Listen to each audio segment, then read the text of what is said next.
तथा वर्ग और आरंभिक समाज। आरंभिक समाज कहने का मतलब जो शुरुआत का समाज था, अभी अभी शुरुआत से तो अभी हम लोग बहुत आगे निकल आए हैं, अभी का जो जनरेशन है। बेसिकली कहने का मतलब जो शुरुआत का जो समाज था वो कैसा था, क्या था, उसके बारे में हम बात करेंगे। ठीक है, तो आरंभिक साम्राज्य में समाज में क्या था, ये सबसे पहले हम बात करते हैं महाभारत से शुरू करते हैं। नहीं, तो महाभारत जो है क्या है, महाभारत है क्या? तो महाभारत एक गतिशील महाकाव्य है, एक काव्य है या महाकाव्य है जो भी है, जिसमें कौरव और पांडवों के बीच कुरुक्षेत्र क्षेत्र में हुए युद्ध के बारे में वर्णन किया जाता है। तो अगर कोई पूछता है ये महाभारत क्या है, तो ये गतिशील महाकाव्य है या ये काव्य है या महाकाव्य है, जिसमें कौरव और पांडवों के बीच में जो युद्ध हुआ था उसका वर्णन है, और कुछ नहीं है महाभारत। ठीक है, महाभारत की रचना किसने किया? महाभारत की रचना किसने किया? तो अगर महाभारत की रचना बेसिकली शुरुआत में महाभारत में लगभग 8800 श्लोक थे, मतलब 8800 श्लोक थे। उस समय के साथ साथ संख्या बढ़कर 1 लाख हो गई। 8800 से बढ़कर धीरे धीरे श्लोक उसमें जुड़ते चले गए, 1 लाख हो गई। ऐसा माना जाता है कि महाभारत का निर्माण हजार साल पहले किया गया था, बेसिकली हजारों साल में किया गया था। बेसिकली महाभारत तो जो लिखा गया था उसको लिखने में हजारों साल लग गए थे। ठीक है, और इन दोनों बातों को ध्यान में रखकर एक बात स्पष्ट होती है कि महाभारत का निर्माण किसी एक व्यक्ति द्वारा नहीं किया गया था, बल्कि समय समय पर इसमें नई नई रचनाएं जुड़ती गई। मतलब कोई एक व्यक्ति बैठ के महाभारत नहीं लिख सकता है, समय के अनुसार समय समय पर उसमें कहानियां ऐड करते चला गया, और उसके बाद वो बन गया महाकाव्य। अब महाभारत के जो लेखक की बात करें किसने लिखा, तो प्राचीन समय से, जब पुराने समय की बात करते हैं, तो महाभारत का मूल लेखक जो है भाट सारथी को माना जाता है। जो मेन लेखक माना जाता है वो भाट सारथी को माना जाता है। भाट सारथी कौन था? तो भाट सारथी वे लोग हैं, बेसिकली भाट सारथी वे लोग हैं जो युद्ध के साथ साथ, बेसिकली जो योद्धाओं के साथ साथ युद्ध भूमि में जाते थे, मतलब युद्ध लड़ने जाते थे योद्धा के साथ, फिर वो युद्ध भूमि में घटित हर घटना का वर्णन लिखते थे। मतलब जो अगर युद्ध होने जा रहा है तो उनके साथ गए, वहाँ के घटित हर घटना को लिखते थे आके। ठीक है, महाभारत मुख्य साहित्य के लेखक वेद व्यास को माना जाता है, लेकिन महाभारत के जो मेन लेखक है उस वेद व्यास को माना जाता है। वेद व्यास ने ही महाभारत साहित्य को रूप दिया। लगभग 200 ईसा पूर्व में मनुस्मृति के कुछ अंशों को जोड़ा गया, इसलिए 200 ईसा पूर्व में, मतलब ईसा मसीह के जन्म के 2 साल पहले की बात हो रही है। उस समय क्या हुआ, जब मनुस्मृति से कुछ अंशों को महाभारत के अंदर जोड़ दिया गया। ठीक है, और उसके बाद में इसमें श्री कृष्ण भगवत गीता के उपदेश को भी शामिल कर लिया गया, मतलब कि बाद में ऐड किया गया सारा चीज़। जैसे श्री कृष्ण की जीवनी भी उसमें ऐड कर दिया गया, थोड़ा सा भगवत गीता जो उपदेश दिया गया उसको भी जोड़ दिया गया। महाभारत के निर्माण काल, बेसिकली अगर महाभारत के निर्माण काल माना जाए तो 500 ईसा पूर्व से 500 ईस्वी तक माना जाता है। मतलब ये ईसा मसीह के जन्म से 500 साल पहले से लेके जन्म के बाद 500 साल तक को माना जाता है। ठीक है, पुराने समय में इसे जय संहिता कहा जाता था। पुराने समय में इसको महाभारत नहीं, जय संहिता कहा जाता था। आधुनिक समय की बात करें, अब ये तो पुराने ज़माने की बात हो गई, अब आधुनिक की बात करें, इस समय की बात करें, या आज से 50 साल 100 साल पहले की बात करें, तो सन 1919 ईस्वी में BS कुशांकर बेसिकली संस्कृत के विद्वान थे, इन्होंने महाभारत की पुनः रचना की, मतलब पुनः रचना का जिम्मा उठाया। और इस परियोजना में उन्होंने देश में उपलब्ध महाभारत संबंधित पांडुलिपियों को और जानकारियों को इकट्ठा किया और उसके आधार पर महाभारत बनाई। मतलब जो महाभारत के जहाँ जहाँ अंश मिले इस देश के अंदर, उन सारे लिखित पांडुलिपियों को, उन सारे लिखित दस्तावेज को उठाया, उसको पढ़ा, फिर समझा और उसको एक जगह समूहित किया, और देन फिर महाभारत बना। इस कार्य को करने में 47 साल लग गए। महाभारत को, नया महाभारत को लिखने में, उसको जोड़ के बनाने में 47 साल लग गया।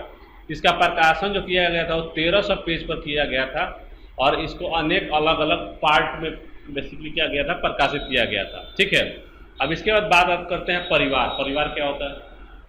ये तो हो गया जो धर्म से रिलेटेड, जो ये काव्य है, काव्य से रिलेटेड, जो काव्य की तरह से महाभारत हमारा कैसे लिखा है। अब आते हैं जो परिवार। परिवार क्या होता है? तो परिवार समाज की वह महत्वपूर्ण संस्था में से एक था जो सांस्कृतिक ग्रंथों में परिवार का कुल कहा जाता था। बेसिकली जो परिवार जो है फैमिली, अगर संस्कृत जो पुराने ग्रंथ की बात करें तो उसमें परिवार को कुल कहा जाता था। कुल मतलब जैसे जो पूछा जाता है ना कौन से कुल से आप हैं, तो बेसिकली कुल कहा जाता था।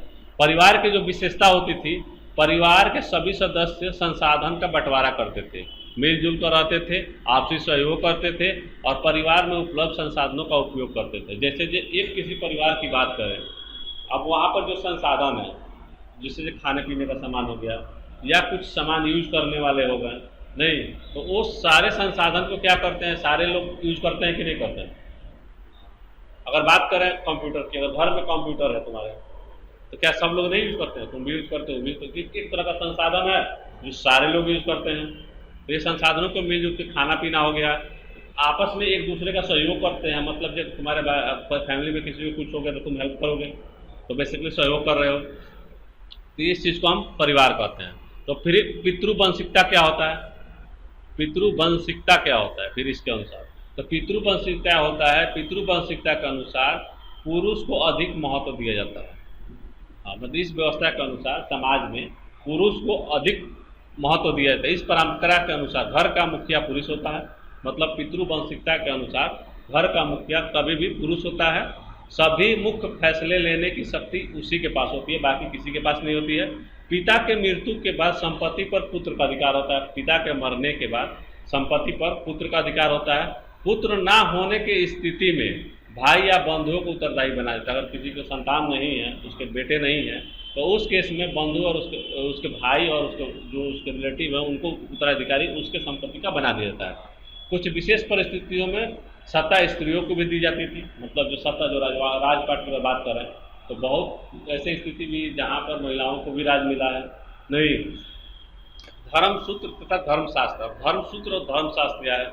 तो समाज में बदलती हुई परिस्थितियों और लोगों के बीच बढ़ते मेल जोल को देखते हुए ब्राह्मणों ने कुछ नियम और कायदे बनाए। बेसिकली समाज की जो बदलती हुई, जैसे जैसे जनसंख्या बदल रहा है, समाज में लोग बदल रहे हैं और यहाँ की जो परिस्थितियाँ बदल रही हैं, तो ब्राह्मण लोग जो थे कुछ नियम कायदे बनाए रहने का, कि किस तरह रहा जाएगा, किस तरह क्या किया जाएगा। तो इस कानून के अनुसार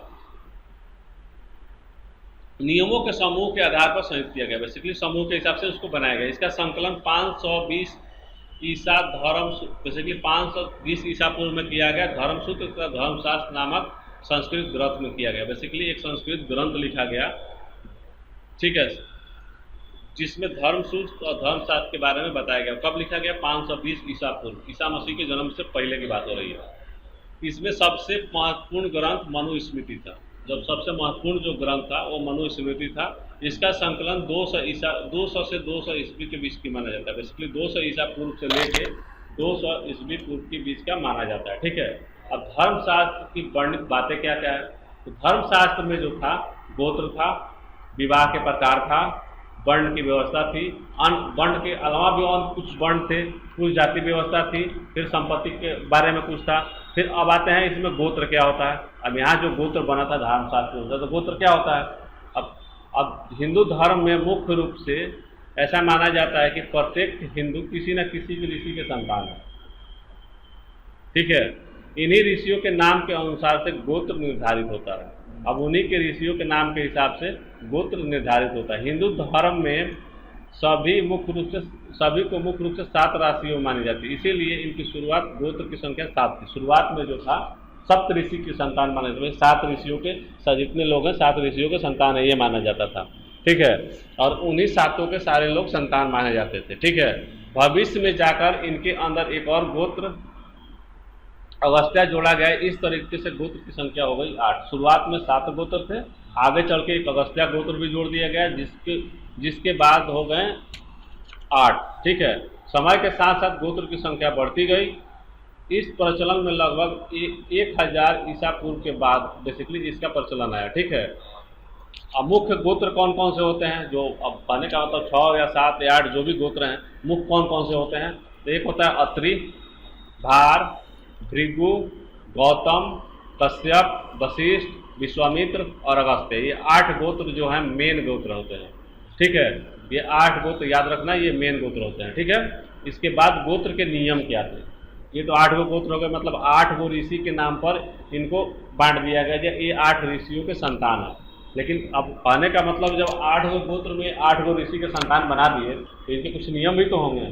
अब इनके नियम क्या था, समान क्षेत्र में समान गोत्र के सदस्य आपस में विवाह नहीं कर सकते थे। मतलब एक गोत्र के, जैसे कि अगर बात करें गौतम या कश्यप की, तो कश्यप जो है कश्यप में विवाह नहीं कर सकते हैं, क्योंकि ऐसा माना जाता है आपस में वो लोग भाई बहन होते हैं, इसलिए सेम गोत्र में शादी नहीं हो सकती है। ठीक है।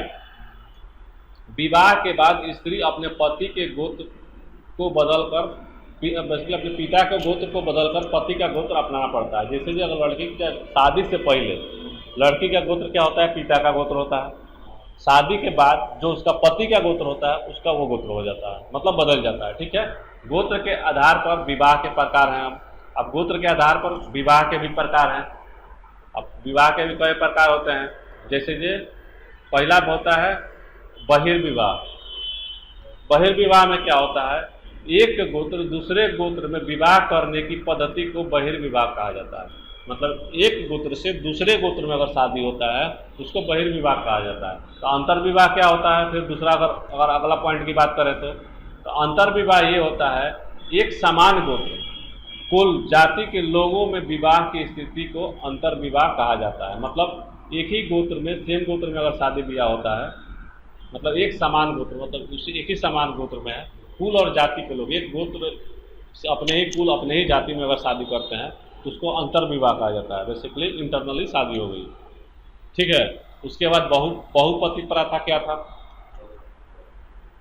या वह स्थिति थी जिसमें एक स्त्री अनेक, ये बेसिकली एक स्त्री के अनेक पति होते थे, ये बहुपति प्रथा था। ठीक है। अब उसके बाद बहुपत्नी प्रथा आया, बहुपति प्रथा भी आया, बहुपत्नी प्रथा आया। इसमें क्या होता था कि एक पुरुष,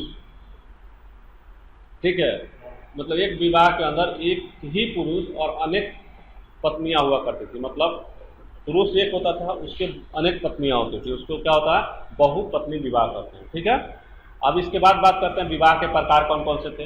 ये तो क्या था, जब विवाह के नियम थे, और विवाह के नियम के हिसाब से बेसिकली गोत्र के आधार पर विवाह का प्रकार हो गया ये वाला। ठीक है। गोत्र के हिसाब से ये क्या हुआ, विवाह के प्रकार हो गए। इसके बाद बात करते हैं कि विवाह के प्रकार क्या हैं। तो विवाह बेसिकली धर्मसूत्र और धर्मशास्त्र के अनुसार विवाह के 8 प्रकार होते हैं।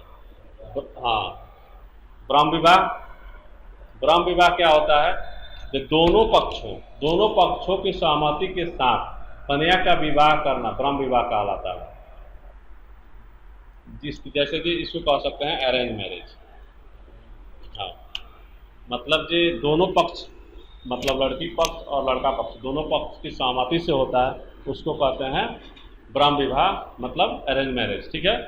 देव विवाह क्या होता है, तो देव विवाह जो होता है वो होता है किसी धर्म के अनुष्ठान के मूल रूप से अपनी कन्या दान में दे देना देव विवाह कहलाता है। बेसिकली जो कोई धार्मिक अनुष्ठान हो रहा है उसमें गया अपने बेटी को दान कर दिया उसके अनुसार, तो वो हो गया देव विवाह। अब अर्थ विवाह क्या होता है, अर्थ विवाह क्या होता है, कन्या के माता पिता को कन्या का मूल दहेज गोदान देकर कन्या से विवाह करना अर्थ विवाह कहलाता है। बेसिकली ये उसके जो कन्या के जो माता पिता होते हैं, कन्या को बेसिकली शादी करने के लिए गोदान करते हैं, बेसिकली दहेज देते हैं और उसका विवाह करते हैं, उसको अर्थ विवाह कहा जाता है। ठीक है। तो उसके बाद प्रजापत्य विवाह क्या होता है, प्रजापत्य विवाह क्या होता है, जे कन्या की सहमति के बिना, मतलब कन्या से बिना पूछे उसका विवाह अभिजात वर्ग में, मतलब किसी अदर जात में या किसी अदर कुल में या उच्च वर्ग के वर के साथ कर दिया जाता है, उसे प्रजापत्य विवाह कहा जाता है। मतलब कन्या को बताए बगैर किसी उच्च कास्ट में या उच्च गोत्र में उसका शादी कर दिया जाता है, उसको प्रजापत्य विवाह कहते हैं। फिर गंधर्व विवाह क्या होता है, गंधर्व विवाह बेसिकली क्या होता है, जे परिवार वालों के सहमति के बिना, मतलब परिवार वालों के सहमति के बिना वर और कन्या बिना किसी रीति रिवाज के आपस में विवाह कर लेते हैं, उसको गंधर्व विवाह कहते हैं। मतलब भाग के शादी कर लिए, न ये पक्ष इति है न वो पक्ष इति है, भाग के आपस में शादी कर लिए, उसको गंधर्व विवाह कहते हैं। फिर असुर विवाह क्या कहते हैं, तो असुर विवाह जो होता है, कन्या को खरीद कर कन्या को खरीद कर विवाह कर लेना असुर विवाह कहा जाता है। मतलब ये हम कहीं से लड़की खरीद के लाए हैं, कोई माता पिता बेच दिया, उससे शादी कर लिए, वो असुर विवाह कहलाएगा। तो फिर राक्षस विवाह क्या कहलाएगा? फिर राक्षस विवाह क्या कहलाएगा? कन्या के सहमति के बिना उसका अपहरण करके जबरदस्ती विवाह कर लेना राक्षस विवाह कहलाता है। मतलब किसी लड़की को अपहरण किए और उसके सहमति के बगैर ही हम जबरदस्ती शादी कर लिए, वो कहलाएगा राक्षस विवाह। ठीक है। फिर पैशाच विवाह क्या होता है? फिर पैशाच विवाह क्या होता है? तो कन्या के मदहोशी मतलब गहन निद्रा, मानसिक दुर्बलता आदि का लाभ उठाकर, मतलब जो बेहोश है उसका लाभ उठाकर शारीरिक संबंध बना लेना, उससे शादी करना पिशाच विवाह कहलाता है। ठीक है। ऐसा माना जाता है कि जो लोग आखिर के 4 विवाह करते हैं वो ब्राह्मणों के नियमों का पालन नहीं करते हैं, वो समाज से अलग है। जो लास्ट के जो 4 विवाह है, अगर वो लोग विवाह करते हैं तो ब्राह्मण के नियम का पालन लोग नहीं करते। वर्णों की उत्पत्ति कैसे हुई इसके बारे में बात कर लेते हैं।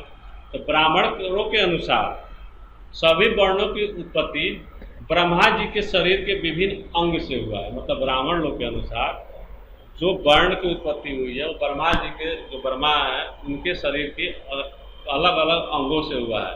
इसी आधार पर उस वर्ण के कार्य भी निर्धारित किया गया है। मतलब उसी के हिसाब से उनके कार्य भी निर्धारित हुआ है। तो ब्राह्मणों के अनुसार अगर बात करें तो ब्रह्मा जी के मुख से ब्राह्मण की उत्पत्ति हुई, ब्रह्मा जी के मुंह से ब्राह्मण की उत्पत्ति हुई। ठीक है। उनके कंधे और भुजाओं से क्षत्रिय की उत्पत्ति हुई। क्षत्रिय जो राजा लोग होते थे, जो राजपूत लोग होते हैं, उनको क्षत्रिय कहते हैं, उनकी उत्पत्ति हुई। वैश्य की उत्पत्ति जांघों से हुई और शूद्र की उत्पत्ति उनकी पैरों से हुई। शूद्र जो होते हैं, जो निम्न वर्ग काम करते हैं, जैसे जो झाड़ू जो लगाते हैं रोड पर, इस टाइप के जो लोग काम करते हैं, तो उस चीज़ को कहा जाता है यहाँ पर शूद्र। तो शूद्रों की उत्पत्ति उनके पैर से हुई। ठीक है। उसके बाद वर्ण व्यवस्था की बात करते हैं। धर्म के अनुसार, धर्मसूत्र और धर्मशास्त्र के अनुसार ब्राह्मणों ने समाज को 4 वर्णों में बांटा है। ब्राह्मण ने समाज को 4 भागों में बांटा है। पहला ब्राह्मण, दूसरा क्षत्रिय, तीसरा वैश्य और चौथा शूद्र। ठीक है। अब वर्ण के हिसाब से काम किसका क्या क्या है, मतलब वर्ण तो बांट दिए लेकिन उनका काम भी तो होगा अलग। तो उनका काम क्या क्या है ये देखते हैं। तो इस बंटवारे के अनुसार सभी को काम को, ब्राह्मण का क्या काम है?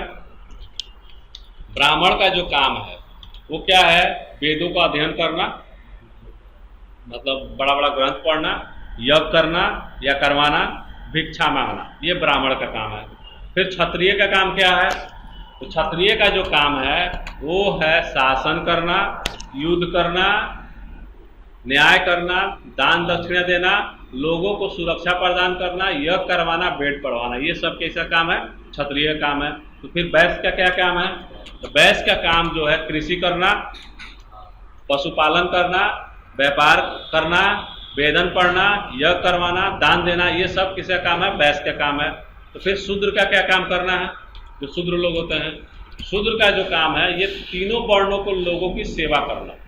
ये जो तीन वर्ण है इन लोगों की सेवा करना, बस यही काम है शूद्र की। अब सेवा करने का मतलब जो उसके घर में झाड़ू लगा रहा है, उसके घर में खाना बना रहा है, उसके घर में ये कर रहा है, ये सब तो शूद्र में आ जाते हैं। ठीक है। अब इसके अलावा भी कुछ वर्ग थे, वर्ण थे, वो क्या थे? ब्राह्मणों के अनुसार एक व्यक्ति की प्रतिष्ठा उसके जन्म के आधार पर निर्धारित की जाती थी, ना कि उसकी योग्यता और काबिलियत के अनुसार। मतलब ब्राह्मण के अनुसार किसी भी व्यक्ति का जो प्रतिष्ठा है या उसका व्यक्तित्व है, उसका मापन जो होता है उसके जन्म के अनुसार होता है। आज के डेट में भी वही होता है, उसके काबिलियत के अनुसार नहीं होता है। कि आज के डेट में होता है, अगर कोई शूद्र के यहाँ पैदा होता है तो शूद्री कहलाता है, अगर कोई राजपूत के यहाँ पैदा होता है तो राजपूत कहलाता है, अगर कोई पंडित के घर में पैदा होता है ब्राह्मण के यहाँ तो ब्राह्मणिक कहलाएगा, लेकिन भले उसको कुछ ना आए लेकिन ब्राह्मणिक कहलाएगा। तो यही व्यवस्था है बेसिकली। ठीक है। इसी कारण बस विवादास्पद थी, बेसिकली विवाद था, और ब्राह्मणों ने कुछ लोगों को इस वर्ण व्यवस्था से बाहर माना। उनके अनुसार जो लोग बाहर थे वो थे पवित्र कर्म। पवित्र कर्म क्या होता है? वो सभी कार्य जो 4 वर्ग के लोग द्वारा किए जाते हैं उसको पवित्र कर्म माना जाता है। मतलब इन चारों वर्णों के द्वारा जो काम किए जाते हैं, ठीक है। बेसिकली ब्राह्मण के अनुसार क्या गया है, इनको 2 कर्मों के अनुसार अलग अलग बांट दिया। पहला कर्म है पवित्र कर्म। पवित्र कर्म वो होता है जो चारों वर्णों द्वारा किया जाता है, उसे पवित्र कर्म कहा जाता है। तो फिर दूषित कर्म क्या हो गया, कहने का जब पवित्र है तो दूषित भी होगा। तो दूषित कर्म क्या हुआ, जो दूषित कर्म वो हुआ, इसके अलावा अन्य कार्य जैसे शव को उठाना, जो लाश को उठाते हैं, अंतिम संस्कार कराना, जो अंतिम संस्कार कराता है, जो गंदगी की सफाई करता है, इसको दूषित कर्म माना जाता है, ठीक है। ऐसे सभी लोगों को दूषित कर्म किया करते थे, उन्हें अस्पृश्य घोषित कर दिया, अस्पृश्य घोषित कर दिया, और इसे अस्पृत लोगों को ही चंडाल कहा जाता था। अब चंडाल क्या होता था, मतलब जो चंडाल जो होता है, होता है, उसको क्या कहता है। तो चंडालों के बारे में मुख्य रूप से वर्णन मनु स्मृति में मिलता है। मनु स्मृति जो बुक है उसमें मिलता है। उसके अनुसार चंडाल गांव के बाहर, जो चंडाल लोग होते थे उनको गांव के बाहर रहना पड़ता था, गांव में घुसना उनको अनुमति नहीं था। चंडाल रात में गांव आने जाने की आज्ञा थी। वैसे चंडाल को रात में गांव आने जाने की आज्ञा नहीं थी, मतलब रात में नहीं आ सकते थे किसी गांव में, ठीक है। वह लोग फेंके हुए बर्तन चीज़ों का इस्तेमाल करते थे, मतलब जो लोग फेंक देते थे उस चीज़ का इस्तेमाल करते थे। मृत शव को उठाकर कपड़ा पहना करते थे। बेसिकली जो मरे हुए लोग हैं, शव हैं, उनके कपड़े को उठाकर वो पहनते थे। सभी शवों का अंतिम संस्कार उन्हीं के लोगों के द्वारा करवाया जाता था, ठीक है। समाज द्वारा उन्हें अस्पृश्य माना जाता था। चंडाल को निंदनीय नज़रों से देखा जाता, घिन भावना से देखा जाता था, और उन्हें देखकर लोग उनको देखना भी लोग पाप समझते थे। मतलब उनको देख लिए तो समझ लो पाप चढ़ गया, जबकि सारा अंतिम कार्य सारा वही करते थे, ठीक है। अन्य स्रोतों से जैसे चीनी बौद्ध भिक्षुक फांसी एन के अनुसार, मतलब जो चीनी बौद्ध भिक्षुक था उसके अनुसार अगर बात करें तो गांव में आने से पहले चंडालों को करताल बजाने पड़ते थे, मतलब घंटी बजाने पड़ते थे।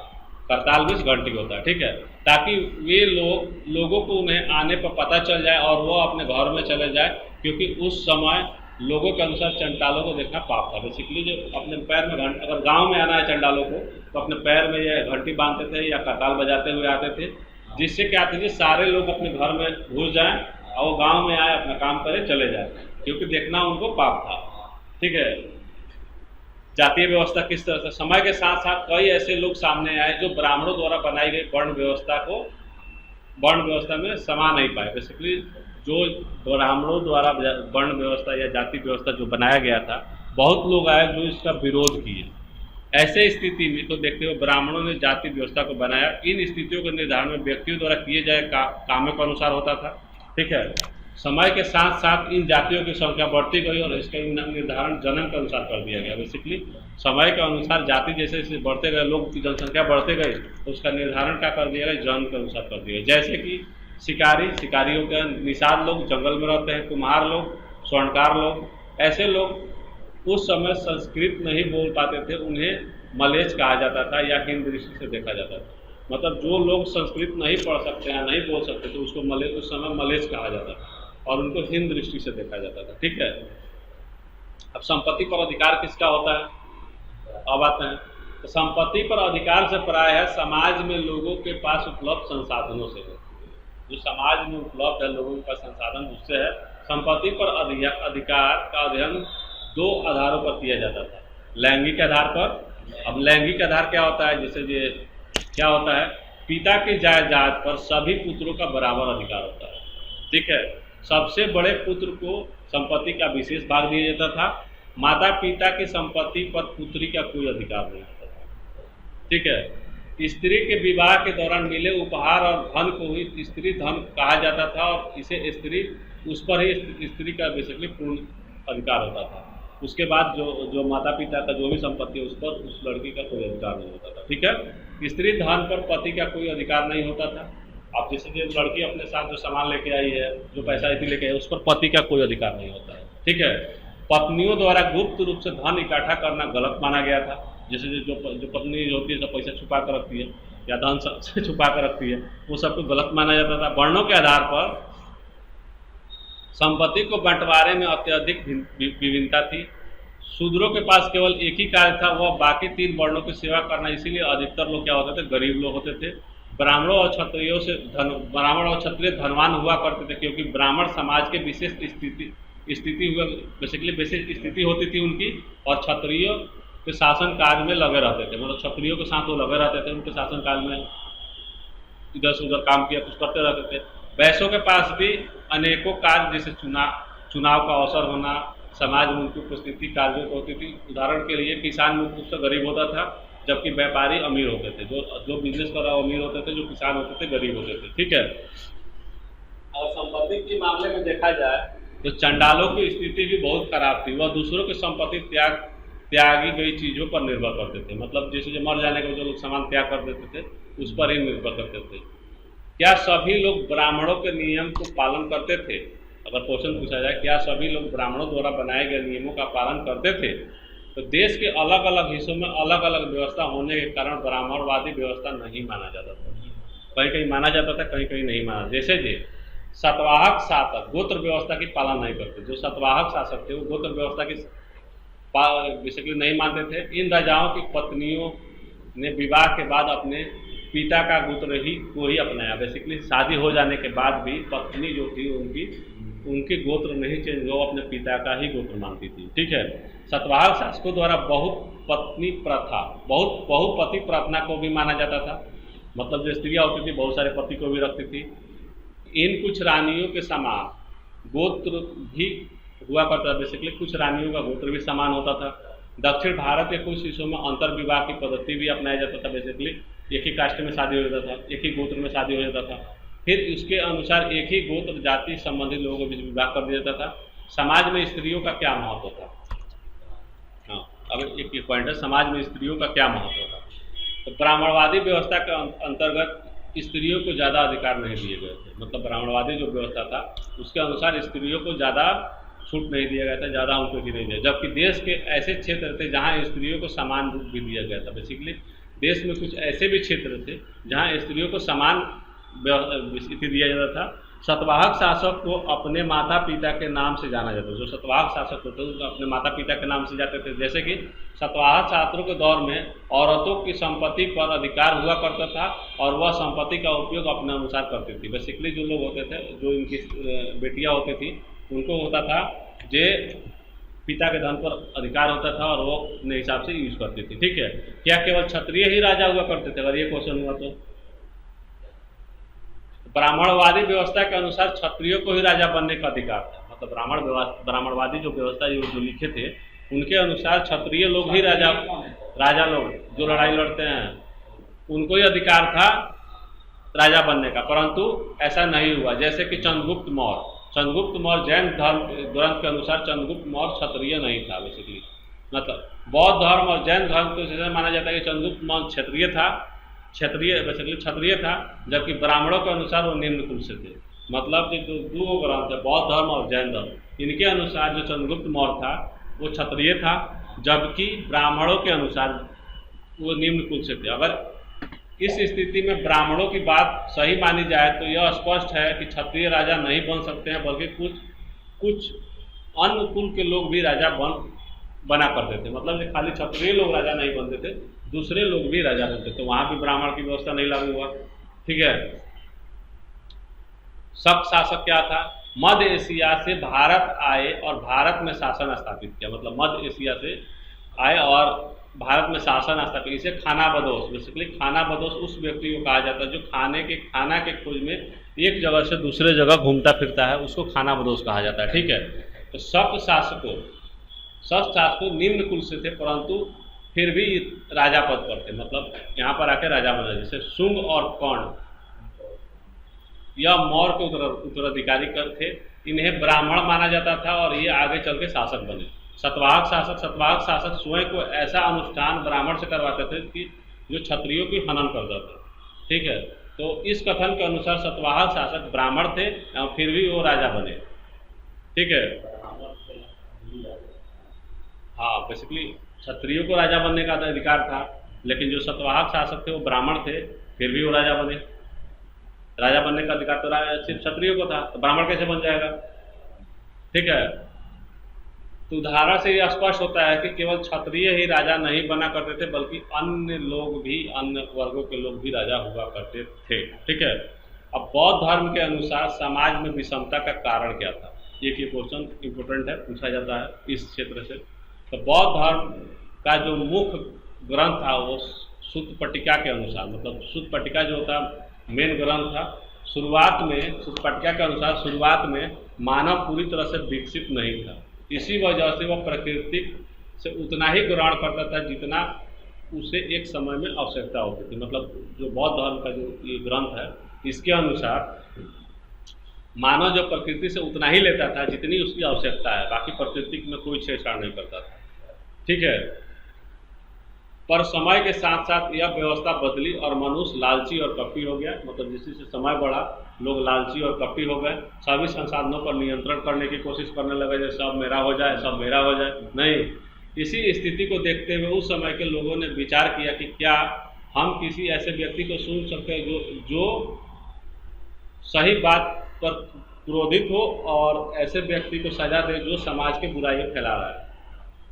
मतलब जो बुराइयाँ फैला रहा है उसको सजा दे, उससे लड़े। इस कार्य के बदले हम उसे चावल का अंश देंगे। मतलब अगर कोई किसी के खिलाफ लड़ रहा है तो उसको चावल का अंश दिया जाएगा।